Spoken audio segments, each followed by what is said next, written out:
환영하고 축복합니다. 오늘은 수요일입니다. 하나님의 말씀은 에베소서 5장 2절입니다. 그리스도께서 너희를 사랑하신 것 같이 너희도 사랑 가운데서 행하라. 그는 우리를 위하여 자신을 버리사 향기로운 제물과 희생 제물로 하나님께 드리셨느니라. 아멘.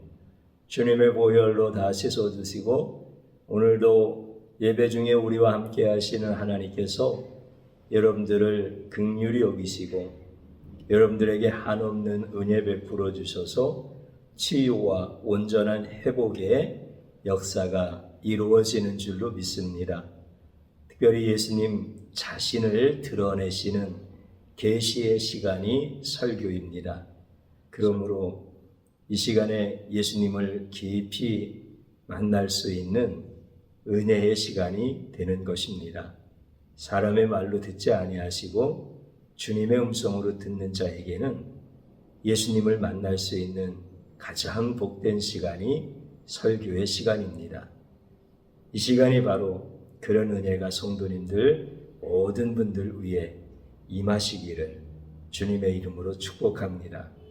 하나님께서 인간을 창조하실 때 사랑의 마음을 다 주셨습니다. 그래서 저는 주일날 특별한 사랑이라고 하는 제목을 가지고 예수님의 사랑을 전하였습니다. 요나단과 다윗의 그 사랑의 관계가 예수님께서 우리를 사랑하시는 예표적인 사건이었다라고 하는 말씀 기억나실 겁니다. 하나님께서 우리에게 주신 그 사랑의 마음 때문에 우리는 하나님을 사랑하고 또 이웃을 사랑합니다. 또 하나님께 사랑받고 또 사람들로부터 사랑을 받습니다. 그러므로 인간이라고 하는 존재는 사랑하고 사랑받는 존재입니다. 타락하였을 때 우리는 하나님이 주신 처음 사랑의 마음을 잃어버렸습니다. 그럼에도 불구하고 우리는 여전히 사랑하고 사랑받는 존재로서 살아가고 있습니다. 사람들은 우리가 사랑이라고 하는 것을 경험하면은 행복하다고 말을 하고 사랑을 느끼지 못할 때는 불행하다라고 하는 이런 불행의 감정을 가지고 살게 되어집니다. 그렇기 때문에 모든 사람들은 사랑하고 사랑받는 이런 사랑의 공동체 안에서 살기를 다 꿈꿉니다. 우리가 가정생활을 할 때 사랑이 없는 가정을 생각해 보십시오. 우리가 교회에서 신앙생활할 때 사랑하고 사랑받고 싶어서 교회에 달려나오는 것 아닙니까? 우리 자녀들은 학교에 가고 우리 어른들은 직장에 나갑니다. 이러한 사회생활 속에서도 우리는 사랑하고 사랑받는 존재로서 참 사랑이 넘쳐나는 그러한 공동체를 다 꿈꾸게 되어집니다. 우리는 이 사랑이라고 하는 것에 대해서 누구나 다 꿈꾸는 사랑이라고 하는 것을 우리가 이제 최초로 경험하기 시작하는 것이 가정이라는 곳에서 경험을 하게 되어집니다. 하나님이 그렇게 가정을 만드셨습니다. 부부가 사랑하여서 자녀를 낳게 해주시고 자녀가 부모의 사랑을 받아서 성장하게 하시고 그리고 또 성장한 자녀는 받은 사랑을 줄 아는 성숙한 사람이 되어서 가정을 또 이루게 되어집니다. 그래서 가정은 사랑의 공동체입니다. 그러면 우리가 이제 사랑이라고 하는 것을 실제 경험할 수 있는 가장 중요한 시기가 언제입니까? 내가 어렸을 때는 부모님으로부터 사랑을 받는 존재였습니다. 이제 성년이 되었을 때는 내가 사랑을 주는 시험 때가 찾아옵니다. 그래서 사랑하는 사람을 찾는 거예요. 내가 부모님께로부터 사랑을 받다가 이제 부모를 떠나서 새로운 사랑의 공동체, 가정을 이루기 위하여 사랑을 줄 수 있는 존재를 찾게 되어지는 겁니다. 그래서 서로 남녀가 만나서 사랑을 하게 되어지죠. 그런데 그 사랑의 기초가 뭐입니까? 사랑하는 사람을 만나는 그 사랑의 기초가 세상에서는 조건이라고 합니다.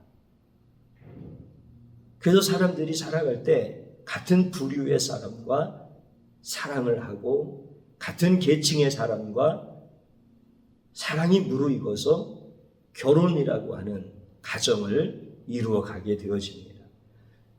같은 부류가 아니면 사랑하기가 힘듭니다. 같은 계층의 사람이 아니면 서로 결혼이라고 하는 자리로 들어가지를 못합니다. 그래서 다 비슷한 조건의 그 사랑을 가지고 그 조건이 맞기 때문에 사랑이 싹트고 또 가정을 이루는 이런 자리로 나아가게 되어지는 것이죠. 그런데 이제 그 사랑이 나를 행복하게 하고 그 사랑으로 인하여 사랑의 공동체인 가정을 세웠단 말이죠. 근데 이 기초가 조건이에요. 그러면 사랑하는 사람을 어떤 눈으로 바라보느냐면 견제를 하는 거야. 이 조건에서 제대로 우리가 가고 있는 것인가? 이 조건이 달라지는 것은 아닌가? 이렇게 서로를 견제하고 감시하고 처음에 사랑을 할 때 맺었던 그 조건의 균형이 깨어지면 안 되어지니까 그 균형을 유지하기 위해서 서로가 노력을 하고 그렇게 사랑의 관계를 유지해 나갑니다. 근데 이게 굉장히 지치고 힘드는 일이에요. 그러다가 이 균형이 처음 사랑을 했을 때처럼 그렇게 사랑의 관계로서 유지가 되어지느냐면 그렇지 않고 어느 한쪽으로 기울어지기 시작한단 말이죠. 그러면 거기에서 사랑의 조건의 우위에 있는 사람이 나타나고 같은 부부이지만은 그 조건을 충족하지 못하는 사람이 나타나면은 같은 부부가 서로 사랑해서 같은 부류끼리 가장 좋은 조건에서 이렇게 만나서 사랑의 공동체를 세웠음에도 불구하고 한 사람은 사랑의 조건 우위에 있으며 한 사람은 사랑의 조건 아래에 있는 그래서 승리와 패배 이것을 느끼게 되어지는 거죠. 그러면 사랑의 관계에서 사랑의 공동체인 가정을 이루었지만은 그 사랑이 점점 아름답게 열매 맺고 그 가족의 구성원들이 행복해하고 이렇게 되어져야 되는데 기울어지기 시작하니까 원망이 나오고 불평이 나오고 분노가 일어나고 결국은 파경이 되어지는 이런 모습들을 우리 현대인들은 매일같이 겪으면서 그것을 보면서 살아가게 되어지는 겁니다. 이게 가정만 그렇습니까? 하나님께서 교회를 세우셨죠. 사랑의 공동체로 세우셨습니다. 그런데 교회 안에서도 사랑받고 싶었고 사랑 주고 싶었는데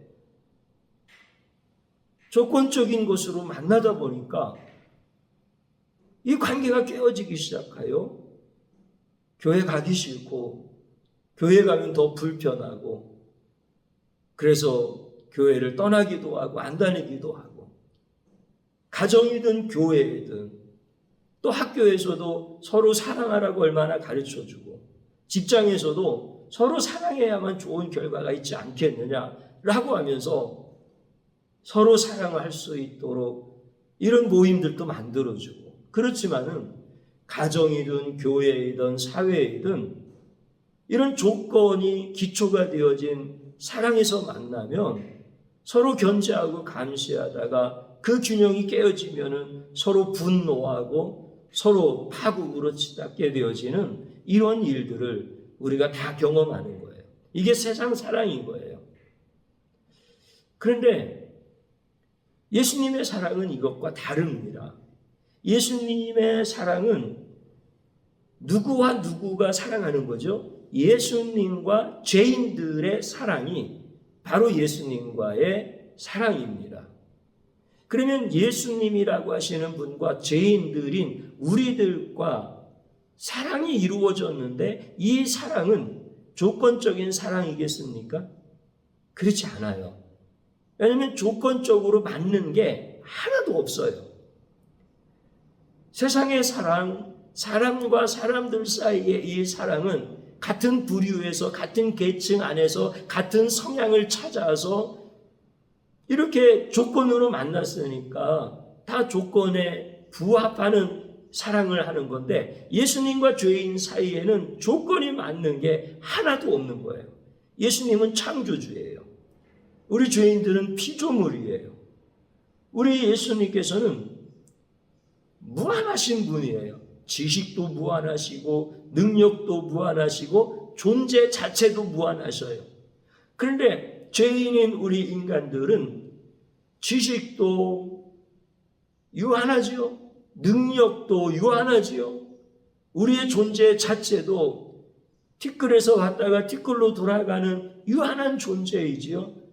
조건이 맞는 게 하나도 없는 거예요. 우리 예수님은 의로우신데 죄인인 우리들은 불의하지요.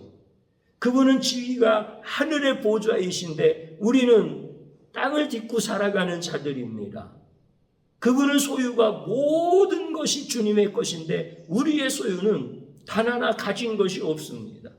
시간이 내 것이겠습니까? 통장에 들어있는 돈이 내 것이겠습니까? 건강검진 받아서 전부 다 플러스 양호 다 이렇게 나왔다 한들 그 건강이 내 것이겠습니까? 그러니까 소유의 측면에서 보든 지위의 측면에서 보든 거룩과 불의의 측면에서 보든 그 어떤 것으로도 예수님과 죄인들과의 사이에 조건이 맞는 게 없습니다. 그러면 그분의 성향과 죄인의 성향이 맞을까요? 죄인들은 생각하는 것보다 죄인데 예수님은 생각하시는 것마다 다 선입니다. 그 성향이 맞겠어요? 방향이 같겠어요?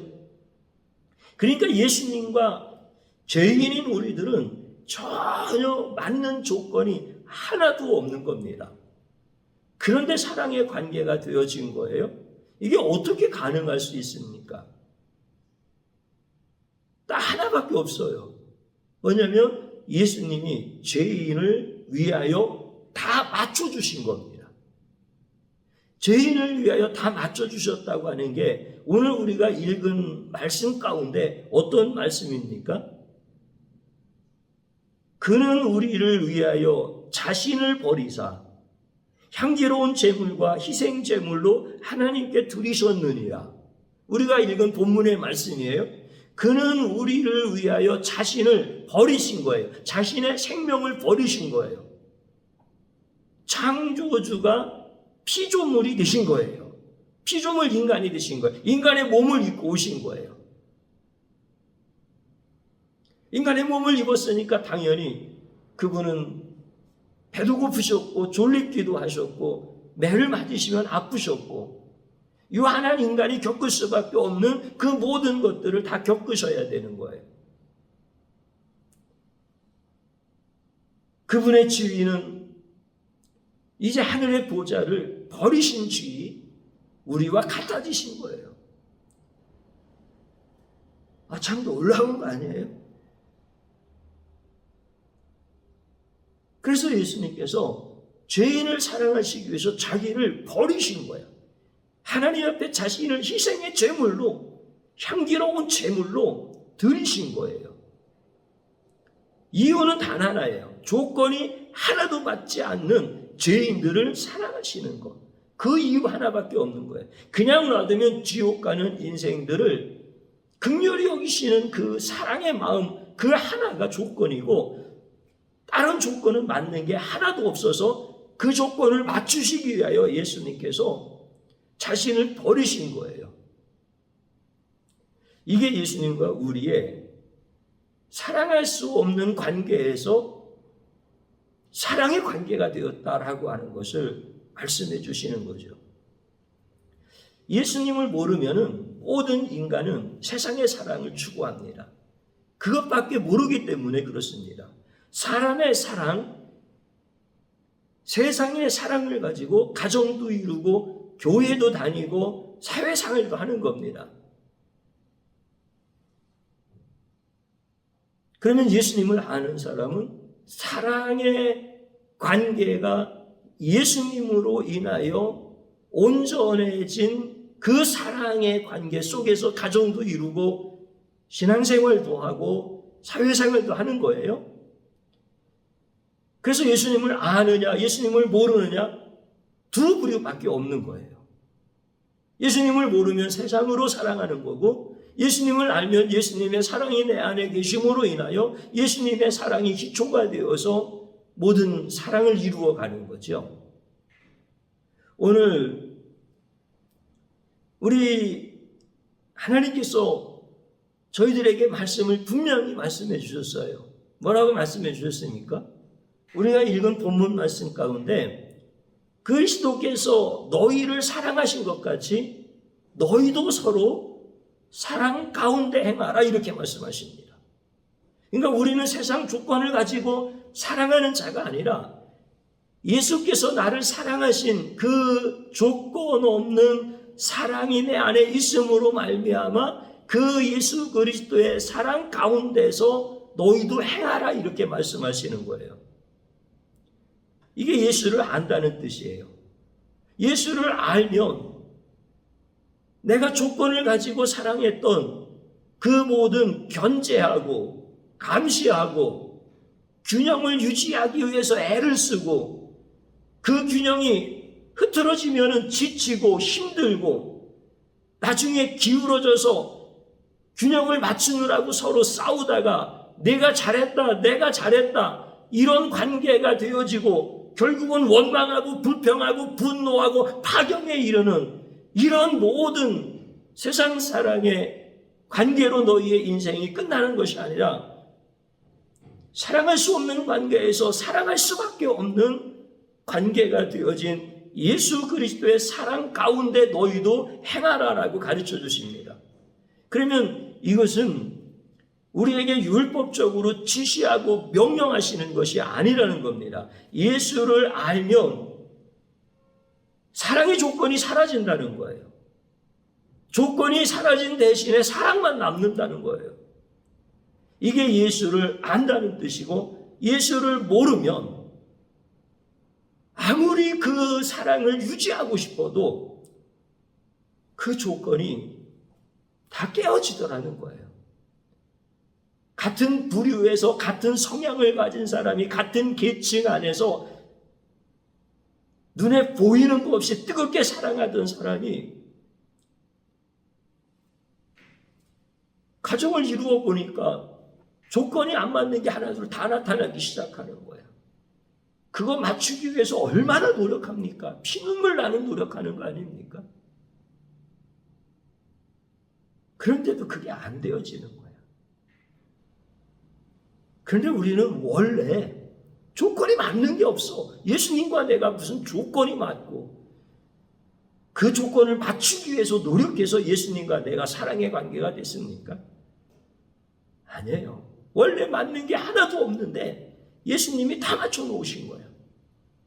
그래서 예수를 알면 조건이 사라지기 시작하고 사랑만 남는 거예요. 예수를 모르면은 아무리 애써고 힘써도 사랑은 식어지고 조건만 자꾸 나타나기 시작하는 거예요. 오늘 하나님께서는 예수님을 보내시면서 우리를 구원하셨잖아요. 그리고 구원받은 하나님의 백성들이 세상 사랑에 상처받고 힘들었던 그 모든 인생이 예수 사랑 가운데서 행하면서 치유되어지고 회복되어지기를 원한다는 거예요. 이게 여러분들 교회의 프로그램으로 가능하겠습니까? 교회에서 무슨 학교 만들어가지고 야 우리 조건 보지 말고 우리 진정한 사랑 보자 노력하자 그렇게 해서 이게 가능한 겁니까? 아니에요. 예수를 모르면 교회 안에 있는 사람이나 교회 밖에 있는 사람이나 다 똑같아요. 그러나 예수를 알면 이제 내가 조건으로 인하여 상대를 견제하고 감시하고 그 균형을 유지하기 위해서 막 밤낮으로 불철주야 그렇게 애쓰고 힘쓰고 그래도 결국은 조건만 더 강화되어지고 사랑은 식어져 버리는데 내가 진심으로 예수 그리스도를 향하여 회개하고 나를 사랑할 수 없으신 분이 나를 사랑하셨다라고 하는 그 예수님을 만나기 시작할 때 우리의 가정과 우리의 신앙생활과 우리의 사회생활에서 이제 예수님의 사랑이 열매 맺기 시작하더라는 겁니다. 우리 예수님께서 사랑의 조건을 없애주시고 사랑만 남게 하시는 인생으로 만들어주시더라는 거예요. 이거는 사람의 노력으로 되어지지 않는다는 거예요. 그래서 예수 그리스도의 사랑 가운데 행하라라고 하는 것은 예수께서 우리를 아무 조건 없이 사랑하시기 위해 자기 몸을 버리신 것 같이 우리도 예수를 아는 자가 되어질 때 우리 안에서도 그 역사가 일어난다는 거예요. 참 신기합니다. 그래서 예수 그리스도의 그 사랑이 경험되어지기 시작할 때 내가 아내를 볼 때 서로 조건이 맞아서 사랑했던 아내가 아니라 내가 낳은 딸과 같이 예뻐 보이는 거예요. 딸과 같이 긍휼히 여기는 마음이 생기는 거예요. 그래서 예수의 사랑으로 아내를 사랑하고 예수의 사랑으로 남편을 사랑하고 예수 그리스도의 사랑으로 자식을 사랑하고 부모를 사랑하고 오늘 이것이 이제 우리들에게 주시는 귀한 생명의 말씀인 거예요. 다시 한번 제가 본문을 읽어드릴 테니까 잘 들어보십시오. 그리스도께서 너희를 사랑하신 것 같이 너희도 사랑 가운데서 행하라. 그는 우리를 위하여 자신을 버리사 향기로운 제물과 희생 제물로 하나님께 드리셨느니라. 아멘. 사랑 가운데 행하라라고 하는 이 말씀이 조건을 강화시키고 조건을 만족해야 그 사랑이 유지된다는 말씀입니까? 아니면 예수 그리스도의 사랑을 알라는 말씀입니까? 당연히 뒤의 말씀입니다. 우리 진심으로 회개하십시다. 그래서 예수님의 그 사랑이 얼마나 크신 사랑이었는지 도저히 예수님을 사랑한다고 말할 수 없고 예수님의 사랑을 받을 수 있다고 고백할 수 없는 나이지만 내가 예수님의 사랑을 받았고 나도 예수님을 사랑한다고 이렇게 사랑의 관계가 된 것은 오직 예수 그리스도께서 자신을 버리신 십자가의 사랑 때문이라고 하는 거예요. 내가 그것을 모르고 그것을 멀리하고 어떻게 가정에서 행복하기를 원하고 내가 교회에서 행복하기를 원하고 사회에서 내가 영적 장수로 살기를 원할 수 있습니까? 이제 진심으로 예수 사랑을 깊이 알 수 있도록 하나님 앞에 기도의 자리로 나가기를 바랍니다. 저를 한번 따라서 해보시기 바랍니다. 예수님을 몰라서 사랑의 조건을 앞세워 견제하고 원망하고 분노했던 죄를 용서하소서. 하나님 앞에 진심으로 회개하는 거예요. 예수님의 그 사랑을 몰랐기 때문에 하나님이 주신 귀한 은혜의 시간들을 내가 허비한 거예요. 이제 예수의 사랑 안으로 들어가서 내가 잘못했던 그 모든 죄악을 회개하는 거예요. 또 한번 따라서 하십시오. 예수님이 나를 사랑하신 것처럼 나도 사랑 가운데서 행하는 자로 변화시켜 주소서. 나는 할 수 없지만 예수 사랑받았으니까 변화시켜 달라고 간구하는 거예요. 주님 한번 부릅니다. 주여, 이 시간에 저희에게 주신 귀한 생명의 말씀을 붙잡습니다. 세상의 사랑 그것밖에 몰라서 내가 예수님을 믿는다고 하면서도 가정에서도 힘들었고 교회에서도 힘들었고 사회에서도 힘들었습니다. 그 사랑의 조건을 맞추기 위하여 나는 최선을 다하였지만 돌아오는 것은 상처뿐이었습니다.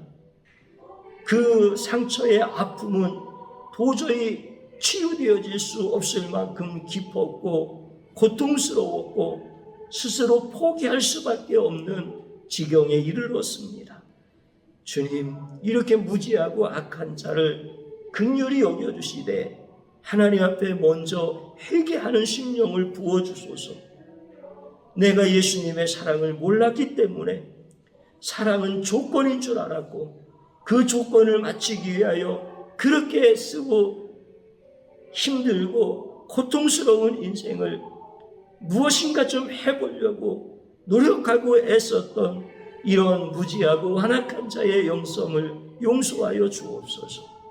예수님을 알면 되는데 예수님 앞에 회개하고 예수님의 사랑을 경험하면 되는데 이제 율법과 도덕과 계명과 자기 의로만 내가 살아가면 되는 줄 알았고 이 무지한 죄악을 용서하여 주옵소서. 이제 나도 예수님의 사랑을 알므로 예수님의 사랑 가운데서 행할 수 있는 자로 변화시켜 주소서. 예수님이 나를 사랑할 수 없음에도 낮아지심으로 인하여 나를 사랑하신 것 같이 나도 예수님의 사랑 가운데서 사랑하는 자로 변화시켜 주소서. 나는 그렇게 할 수 없습니다.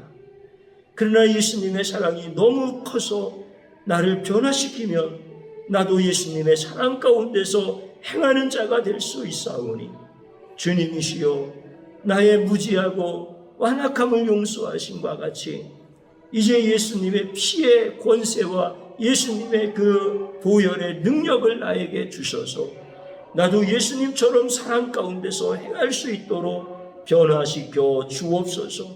그렇게 변화시키고 사랑 가운데서 복된 가정을 세워나가게 하실 예수 그리스도의 이름으로 기도드리옵나이다. 아멘.